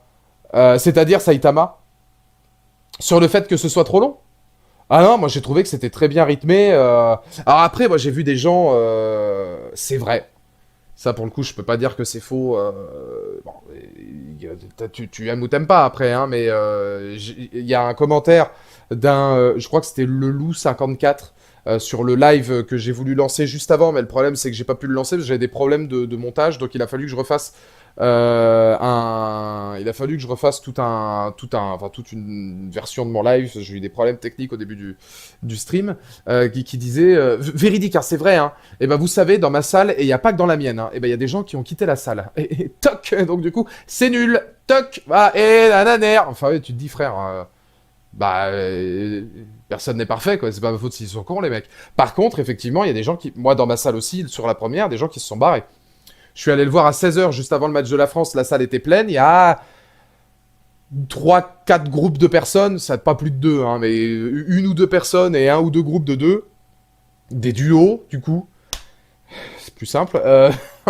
Le mec est vachement bon, tu sais, putain, et pourtant il y en a des centaines des mots, merde, qui ont quitté la salle. Probablement parce qu'ils se sont dit, ah, vas-y, c'est long, c'est chiant, il se passe rien. Bah, c'est pas leur style, c'est pas leur truc, voilà, mais je me dis, putain, faut le vouloir. Quitter la salle sur Avatar, faut le vouloir quand même, hein. Faut vraiment, vraiment, vraiment, soit avoir très peu de temps libre et se dire, alors là, il faut vraiment qu'on parte parce que là, sinon, on va être en retard à un truc. Soit, ouah, parce que j'imagine pas qu'on puisse se tirer de ce film, quoi. Vraiment, hein. Je suis le seul à avoir applaudi à la fin. Il y a, il y a eu aucun applaudissement, moi, dans ma salle. Il n'y a pas eu d'applaudissement à la fin, de mon côté. La salle était pleine. Après, c'est Royan. Donc, à Royan, ça applaudit pas des masses. C'est un public assez âgé, hein, Royan, hein. Vous pouvez demander à Kenny ou Marion qui sont dans le chat. Bon, voilà. Donc, il y a pas eu d'applaudissements. Et encore, là, il n'y avait pas beaucoup enfin, c'était pas forcément les plus âgés qui y allaient. Il y avait beaucoup d'enfants, beaucoup de jeunes. Après, Avatar sort à un moment un peu bâtard. Comment dire?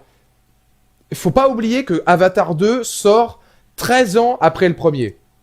C'est-à-dire que les gens de ma génération, c'est pile ce qu'il faut. Parce que les gens de ma génération ont été bercés avec le premier, possiblement, hein, à l'époque de 15, 16, 17 ans, et derrière ont eu envie de le voir pendant des années et des années. Le problème, c'est que les gens de la génération d'avant moi, Avatar, ils l'ont vu, admettons, 40, 50 ans. 13 ans plus tard, t'as plus du tout la même hype, tu vas plus regarder par curiosité. Et faut pas oublier que Avatar 2 sort aussi à une époque où il y a beaucoup de jeunes qui vont découvrir Avatar au cinéma avec le 2. Parce que globalement, le premier, ils l'ont vu possiblement à la télé parce qu'il était trop jeune, voire ils avaient peut-être même que 2-3 ans, tu vois, à l'époque, et qu'ils ont même pas pu voir le premier avant des années et des années. Donc c'est un film qui arrive en tant que suite, et qui se veut en tant que suite, alors que, on est à une période charnière où le cinéma a beaucoup changé. Faut pas oublier que le cinéma, il a énormément évolué, que le cinéma a changé, que les gens sont aujourd'hui énormément matrixés par Marvel, etc. C'est pas contre mon Lucas, que j'adore et que j'embrasse avec beaucoup d'amour et de ferveur, mais les gens sont matrixés par Marvel, matrixés par DC. Preuve en est, hein. À chaque fois que tu vas voir un film comme ça, demandez à Kenny, il était là, je lui ai posé la question, scène post-générique ou pas?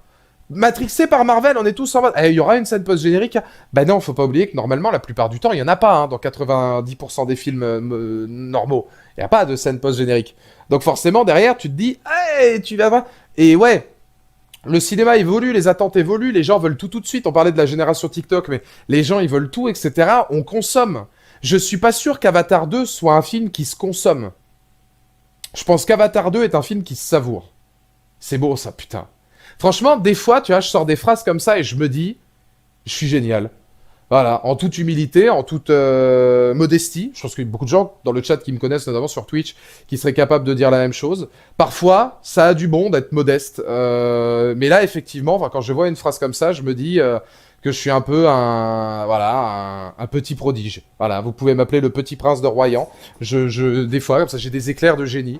Moi, c'est carrément des ouragans, ce n'est plus des éclairs, mais je suis un peu un poète moderne. Mais tu sais, le mec, il dit ça vraiment dans un calme. Genre, j'imagine les mecs qui doivent regarder full premier degré en mode, il est sérieux, ce fils de pute, ou quoi? Parce que t'as vraiment l'intonation, elle est... genre, le gars, il a l'air de vraiment le penser, ce qu'il dit, tu vois. Mais le poète chirurgical, ah ben, tout est au cordeau. Hein. Tout est au cordeau. Hein. Mais Valou Wild, ouais, franchement, des fois, je devais faire des photos comme ça. Tu vois, juste pour dire, je publie une photo comme ça, tu vois, sur Instagram, et puis je marque à mes prochains verbes. Voilà, à mes prochains vers. À mon Alexandra. Mais voilà, donc du coup, bref, sur ce truc, qu'est-ce que je disais? Que Avatar, oui, c'était pas... Je pense qu'Avatar n'est pas de la consommation. Je pense pas que on consomme Avatar. Je pense que c'est un film qui doit se savourer, c'est un film qui doit se prendre pour ce qu'il est, et où tu dois rentrer dans ce voyage. Alors quand je dis tu dois, c'est pas une impérativité, genre tu te dois d'eux, hein, Si t'arrives à rentrer dedans, tant mieux. Si tu rentres pas dedans, c'est légitime, ok, c'est pas le truc, y a pas de souci. Mais en tout cas, pour le voir dans les meilleures conditions et pour être capable de au mieux le comprendre, il faut le voir comme un voyage et il faut le savourer, il faut pas le consommer. Et il sort dans une société aujourd'hui qui est énormément une société de consommation. Tu as pu voir des films ou des séries ou des trucs comme ça, histoire de te dire, ah ouais, super, je savoure. Le binge-watching. Aujourd'hui, on est dans des sociétés, ça se perd de plus en plus, hein. Tant mieux. Mais aujourd'hui, on est dans des sociétés où Netflix, ils sortent toute une saison en un jour. Parce qu'ils savent que les gens consomment. Le mieux pour savourer, c'est de regarder un épisode par semaine. Dans le chat, n'hésitez pas à me donner votre avis. Mais vous, est-ce que vous préférez un épisode par semaine, par exemple, pour voir de la manière dont vous consommez ou dans la manière dont vous regardez le cinéma, les séries? Vous êtes plus team à l'ancienne, un épisode par semaine, comme ça on profite, ou vous êtes plus du style, moi, en vrai je préfère tout de suite, comme ça je me le regarde en un week-end et puis après je passe à autre chose. C'est plus compliqué de savourer quand tu consommes tout en un week-end. Truc à la con, une série par exemple, genre House of the Dragon, ben, j'ai tout rattrapé petit à petit, et je sais te dire les moments marquants, dans quel épisode ils sont. Bah même dans Luke Cage ou dans Punisher ou des trucs comme ça, c'est plus dur pour moi de te dire, tiens ça se passe dans tel épisode. Pourquoi? Parce que je me rappelle bien, mais j'ai tout pris d'un coup en fait. Un épisode par semaine, ça me saoule. Bah parce que il y a le temps d'attente. Puis c'est vrai que bon derrière, c'est beaucoup plus à l'ancienne. Moi, je suis jet de cette génération-là, donc je peux comprendre ceux qui rushent aussi et puis qui sont contents de pouvoir tout regarder d'un coup, parce que ça a un côté un peu frustrant de se dire ah putain une semaine avant la suite, vas-y ça fait chier. Moi, je suis cette génération-là, donc je préfère un film tous les 13 ans. Ah bah faut appeler James alors. Faut appeler James. Mais je pense que les prochains, on les aura plus vite. Déjà, je crois que le 3 est tourné, le 4 doit être à moitié tourné aussi. Après, il y a de grandes chances qu'on ait beaucoup plus vite la suite. J'espère. Parce que, fois tous les 13 ans, tu m'étonnes qu'ils perdent son public derrière, hein. Mais ça crée plus de hype, un épisode par semaine. Ah bah ouais, oui, ouais. Puis t'as plus cette envie de aller vivement, tu vois. Putain, ça va être le feu, quoi. Genre, je sais que là, quand Last of Us et Mandalorian vont ressortir, même quand on avait regardé Kenobi, alors Kenobi, c'est nul, hein. Mais c'est toujours bon de le rappeler, ça. Kenobi, c'est vraiment nul, hein. Mais même Kenobi, tu te disais, bon, voilà, on avait de l'espoir, quoi. On se disait, allez, la semaine prochaine, ça va être bien. Allez, allez, allez. Finalement, ça ne l'a jamais été. Enfin, si, l'épisode 5, mais pareil, voilà, Kenobi, bah, autant il se passe rien, mais le peu de choses intéressantes, je peux vous dire, c'est dans quel épisode. Andor, c'est cool. Andor, c'est cool.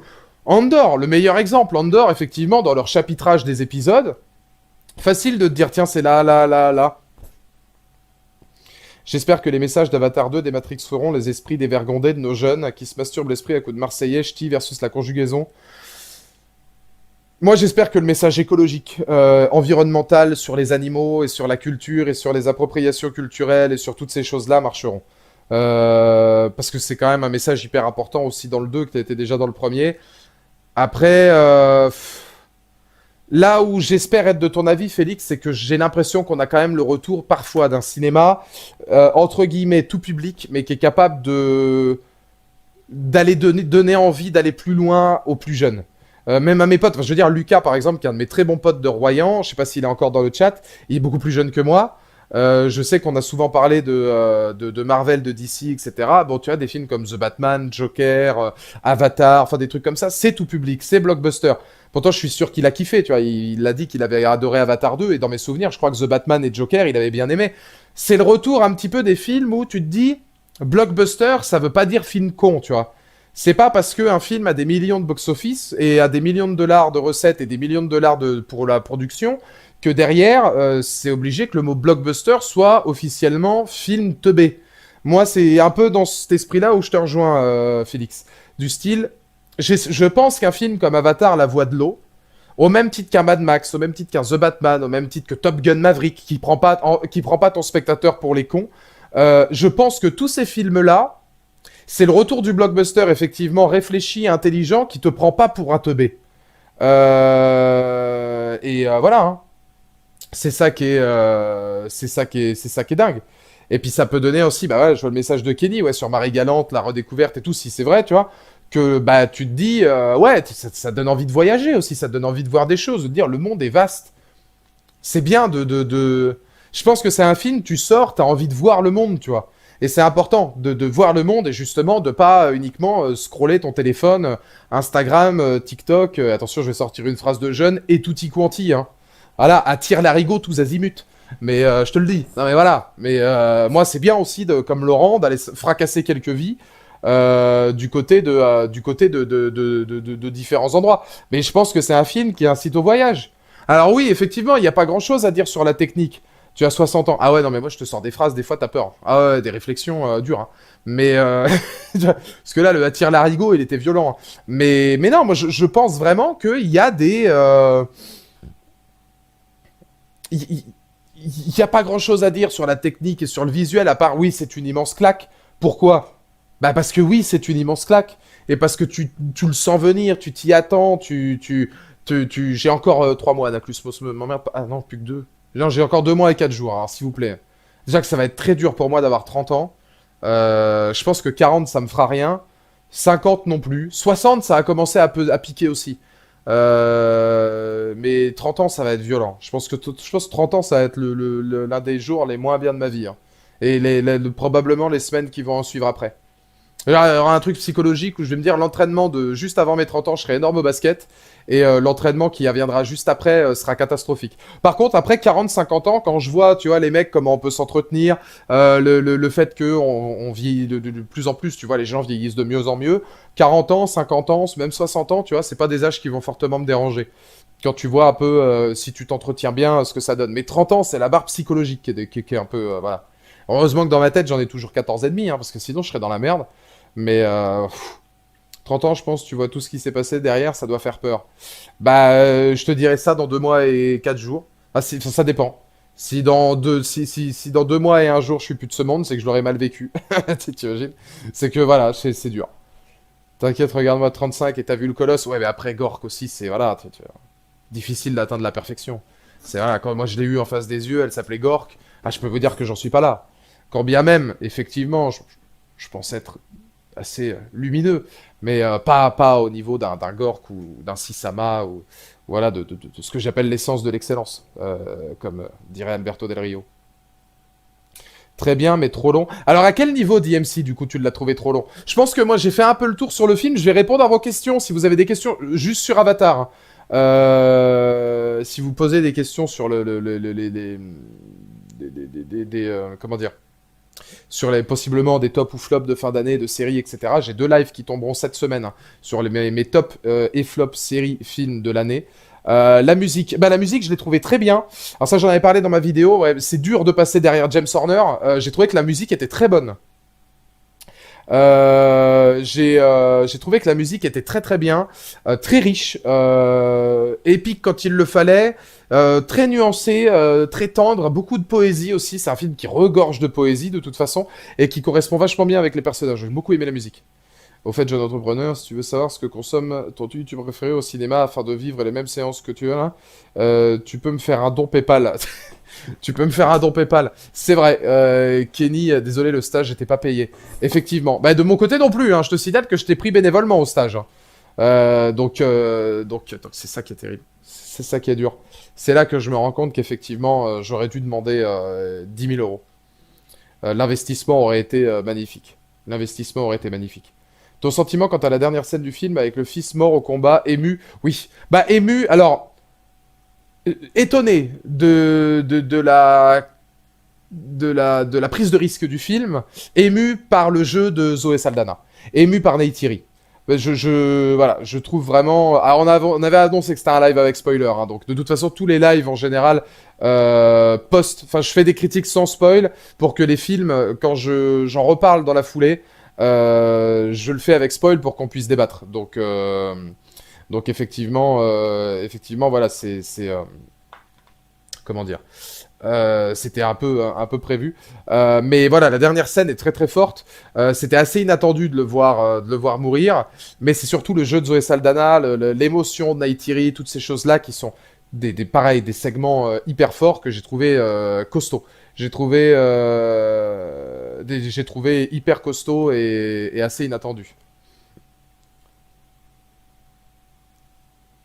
Question vraiment utile. Non, tu préfères le peuple de la forêt ou de l'eau? Bah moi j'habite à Royan, hein, donc moi j'aurais été peuple aquatique. franchement. J'aurais été. Alors déjà, bon, j'ai le vertige.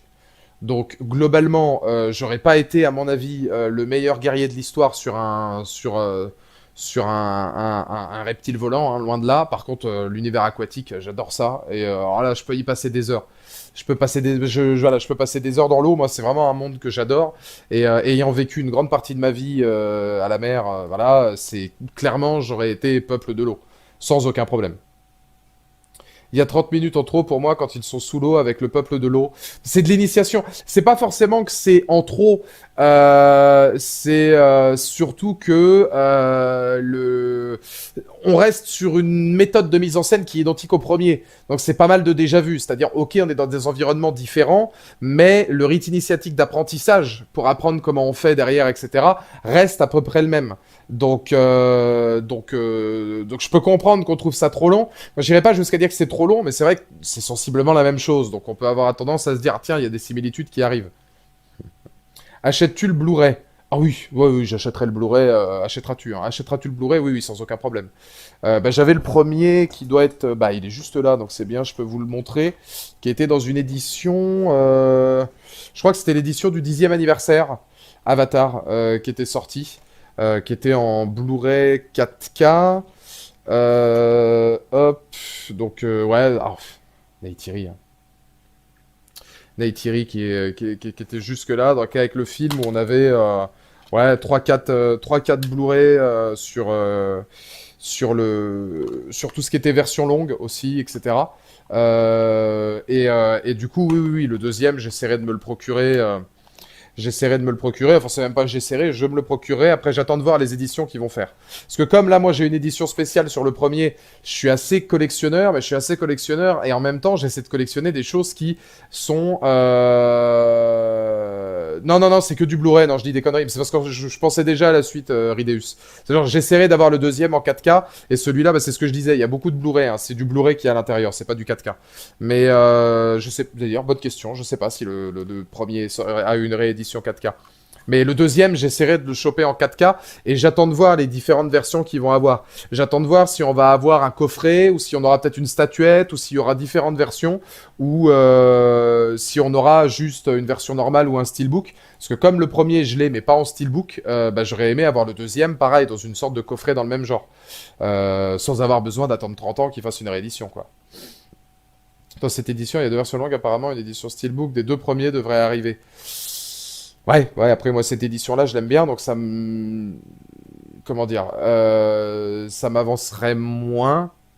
Bon, après, ça dépend. Hein. Jurassic World, il y en a, je les ai en triple. Je vais pas râler non plus, hein, mais quand tu vois le fanatisme que j'ai sur Jurassic, je crois les avoir tous en 14 fois.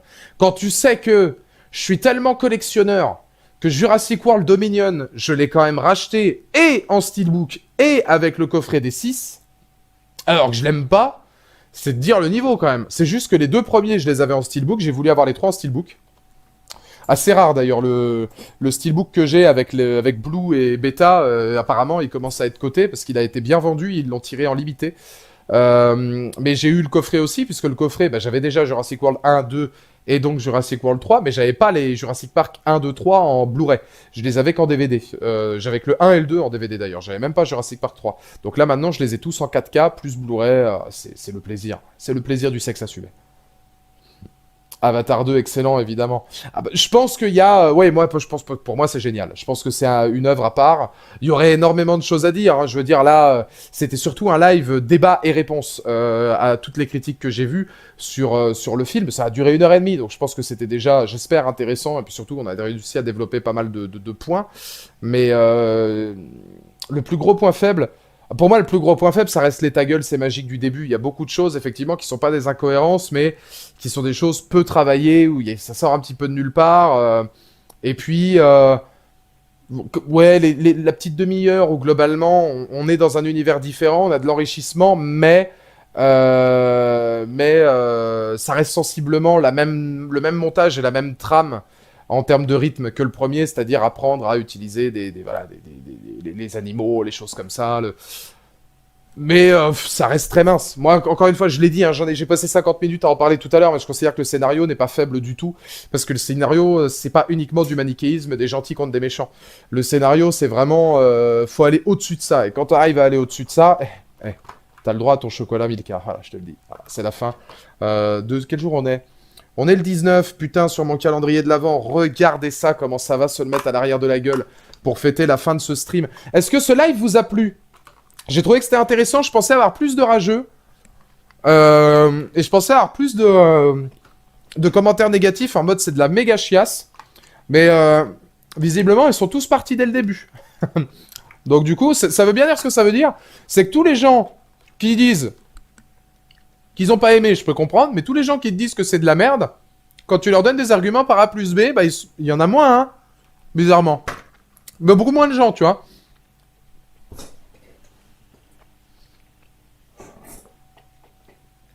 Mais le live était sympa, il sera en rediffusion évidemment demain sur la chaîne secondaire. Je suis obligé de vous faire le rappel. Parce que cette semaine est folle. Demain, on est en live spécial musique. Mon top 35 de mes morceaux de hip-hop français préférés. Tous ceux qui pensent qu'ils n'aiment pas le hip-hop français parce que c'est pas leur truc, ayez la curiosité de venir, vous verrez que je suis sûr que je saurai vous mettre des morceaux, vous vous direz, en fait c'est pas si mal. Sinon pour les autres, bah ça va être sur du classique, hein, donc ça va être sympa. Ça c'est pour mardi. Pour les habitués YouTube, mercredi et jeudi, c'est mes top et flop de fin d'année. Film le mercredi, série le jeudi. Grand live de 10h vendredi pour fêter le pré-Noël sur Jurassic World Evolution 2. On fait le parc de Noël. Et dimanche, même si c'est le 25, moi je fais un premier Noël avec mes parents le samedi soir et puis le dimanche midi avec le reste de ma famille. Donc le dimanche soir je serai dispo. Dimanche soir sur Twitch, nouveau live musical où vous aurez mon top 30 des musiques à écouter en période de Noël et d'hiver. C'est magnifique, c'est merveilleux, il y aura que du lourd. Je vous souhaite une excellente soirée, merci pour les dons ce soir comme d'habitude et merci d'avoir été là. N'hésitez pas à aller... comment dire, n'hésitez pas à aller sur la chaîne du Mediavore si c'est pas fait. Il est encore en live sur Avatar, ils auront peut-être des avis différents du mien, donc n'hésitez pas à aller voir puisque vous aurez comme ça un deuxième avis. Je vais essayer de vous mettre le lien là, si j'arrive à le trouver, le live de cet effet. Le voilà, le Sébiche qui est en stream actuellement. Je vais copier cette chaîne exceptionnelle qui est la chaîne du Mediavore et je vais vous la mettre là. Tac, comme ça vous pourrez aller peut-être faire un petit tour et puis voir ce qu'il en est et puis lui faire la bise en mon nom. Passez une excellente soirée, je vous dis à la prochaine pour de nouvelles aventures et à demain pour les audacieux. Des bisous.